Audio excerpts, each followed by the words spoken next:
Lo que pasa en Mendiolaza, pasa por de Mendiolaza. Les habíamos anunciado al inicio del programa, íbamos a estar hablando con Mariana Mandakovic, que ha sido reelecta al frente del Círculo Sindical de la Prensa. Muy buenos días, Mariana. Hola Gaby, ¿cómo estás? Un gusto hablar con vos. Muchísimas gracias. Mariana, ¿cuántos años llevas al frente del gremio? Y mira, con los 4 de pandemia, 7. E iniciamos una nueva gestión de 3 años más. Primera vez que una mujer dirige el sindicato, ¿verdad? Sí, tal cual. En los 40 años del CISPREN, que festejamos el año pasado, la fusión del Círculo de la Prensa con el Sindicato de Prensa, es la primera vez que una mujer está a cargo del Sindicato de Prensa. Mariana, cuando te anunciábamos, decíamos que es un gremio que afronta un poco más de dificultades que cualquier otro gremio, porque a la situación de las condiciones laborales que afronta cualquier gremio, además el Círculo del Sindicato de la Prensa tiene que afrontar el hecho de que justamente los medios son quienes difunden, quienes visibilizan los conflictos de los trabajadores. Y difícilmente un medio visibilice las dificultades que tiene con sus propios trabajadores. Nosotros tenemos una vieja máxima que dice: el gremio de prensa no tiene prensa. Uh-huh. ¿Qué es lo que no se ve, Mariana? ¿Cuáles son los principales conflictos? Mira, hoy el principal conflicto que tenemos es sobre todo condiciones de trabajo y salarial. La actividad de prensa está con salarios básicos que no alcanzan la canasta de la indigencia, ¿no? Eso en términos de los trabajadores y trabajadoras en relación de dependencia y en los medios formales, por decirlo así.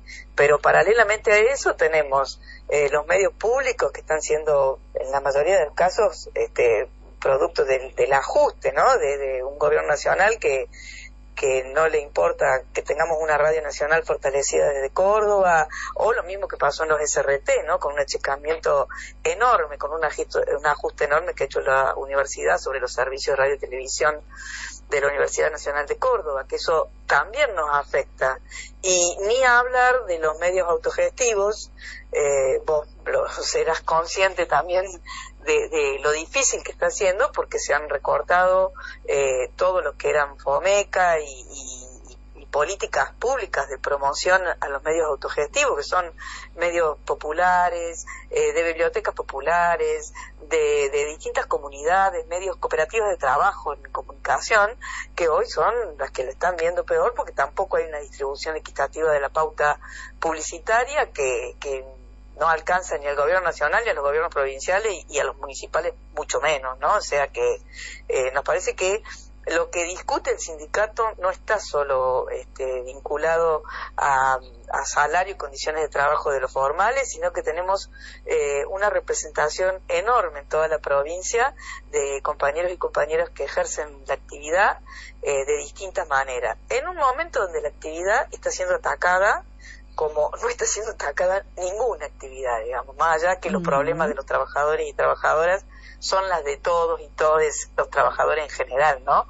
Pero la verdad que el discurso de odio contra la actividad de prensa, el ensañamiento que hay contra algunos periodistas, los más conocidos, en primer lugar, ¿no? Que quizás sean los que menos les afecta todo esto que te estoy diciendo, pero la actividad la sufre por igual, la realices en donde la realices, porque perdés credibilidad, parece que no importara, parece que todo podría circular por las redes, que producir información de calidad ya no es un problema para la comunidad, para la sociedad en general. Vamos a recordar que Mariana estuvo en Mendiolaza el año pasado fue, ¿verdad, Mariana? 7 de junio. El año pasado, sí. Sí, exactamente, sí. Cuando justamente hicimos una actividad sobre eso. Era un momento de gran dificultad con la comunicación de la Municipalidad de Mendiolaza, donde se estaban cerradas todas las fuentes, donde había presiones con la pauta, diciendo, bueno, no, si decís eso no me sirve, entonces pauta no.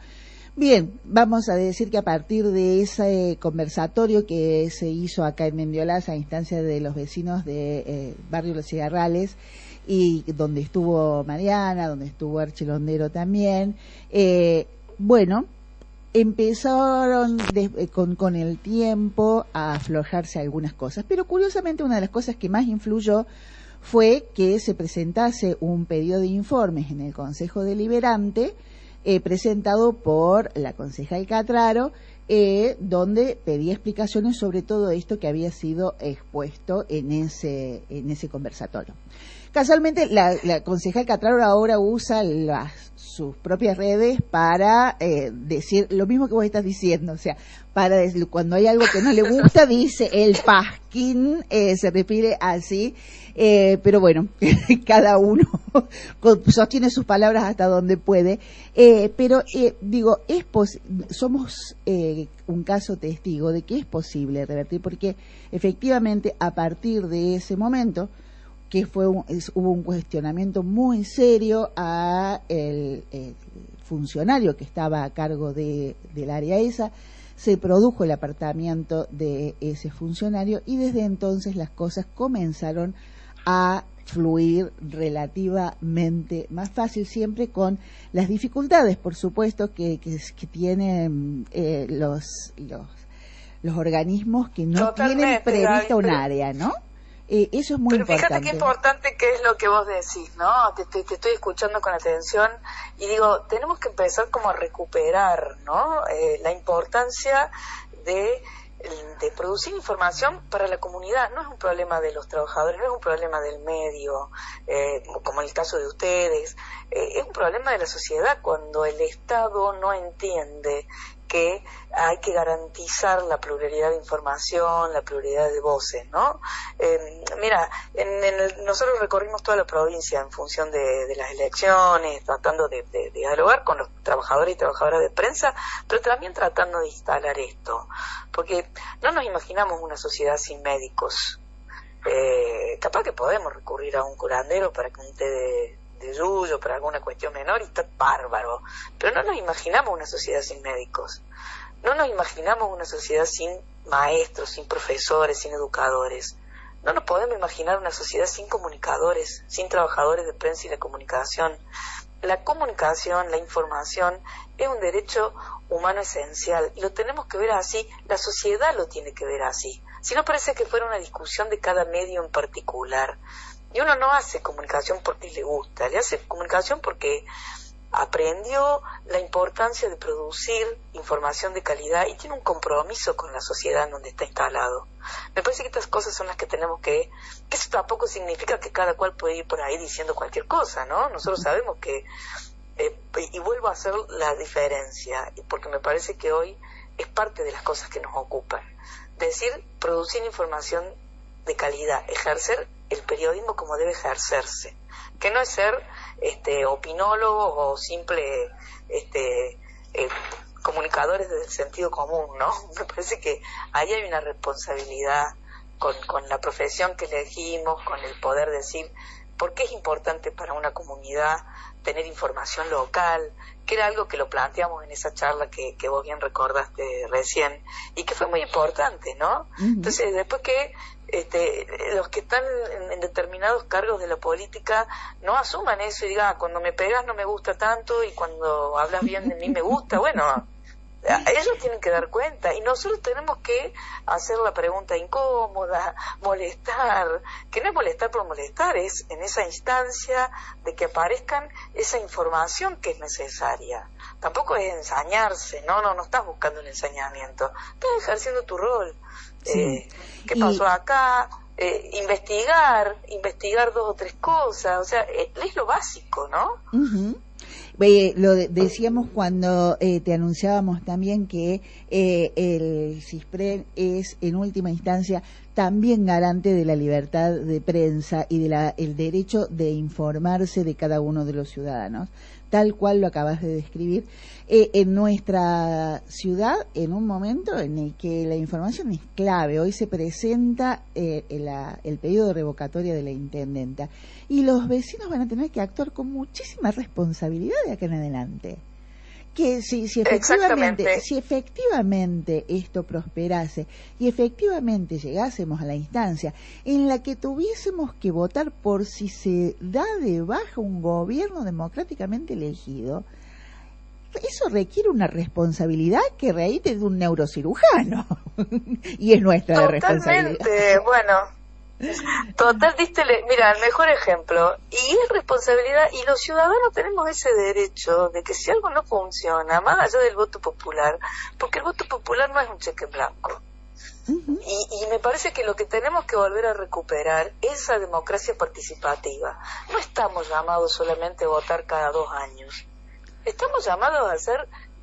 Tuvimos la responsabilidad de meter un voto pensando en que necesitábamos a alguien que llevara y la discusión comunitaria se hace con comunicación. Tener información es lo que nos permite poder mirar con cierta una mirada crítica, porque necesitamos tener miradas críticas. No podemos ciegos ir atrás de lo que se promete que después no se cumple. Como tampoco podemos ir detrás. No se cumple, sí, perdón. Digo que si no se cumple, tenemos que poder ejercer una democracia participativa. Y hay mecanismos para que la podamos hacer y hay que ponerlos a jugar. Pero para eso necesitamos una sociedad informada. Es como vos decís, el neurocirujano no hace una operación tan precisa sin estar preparado. Y siguen preparándose los médicos porque aparte el desarrollo tecnológico lo permite. Bueno, en el caso de los comunicadores es igual. Nosotros tenemos la responsabilidad de producir esa información que la sociedad necesita y la tenemos que hacer usando todas las herramientas para poder informar. Las redes, los streaming, no sé, le llamemos los nombres que le llamemos, que hoy la tecnología permite un montón de cosas. Pero no es ni poner fake news, ni poner información falsa, ni hacer seguidismo barato, por decirlo de alguna forma, ¿no? Claro que sí. Mariana, incluso yo pensaba como el desarrollo de la prensa tiene una relación con el pensamiento democrático y nuestra ciudad es también en ese sentido una muestra. Hubo otros intentos antes de que nosotros empezásemos, hubo revistas, El Árbol y el Bosque allá al principio, fines de los 90 prácticamente, después otra revista que se hacía una vez por mes, y nosotros hemos tenido la oportunidad, que hace 10 años que entre un intento y otro, pero finalmente acá estamos constituidos en un medio que tiene información todos los días sobre la ciudad. Pero eso ha ido en paralelo con el desarrollo de las instituciones democráticas. Hay una visibilización de la tarea del Consejo Deliberante que no había antes de que existiese un medio de prensa que pudiese dar fe de eso. Y en ese caso uno se pregunta, ¿qué es primero, el huevo o la gallina? La visibilidad de lo que hace un gobierno es lo que provoca que la prensa se desarrolle, que haya una vida democrática, un ejercicio de la vida democrática cotidiano, hace que un medio se desarrolle, o los medios hacen, el desarrollo de los medios hace que ese ejercicio de la vida democrática, al ser visible, se vuelva más cuidado, más efectivamente democrático.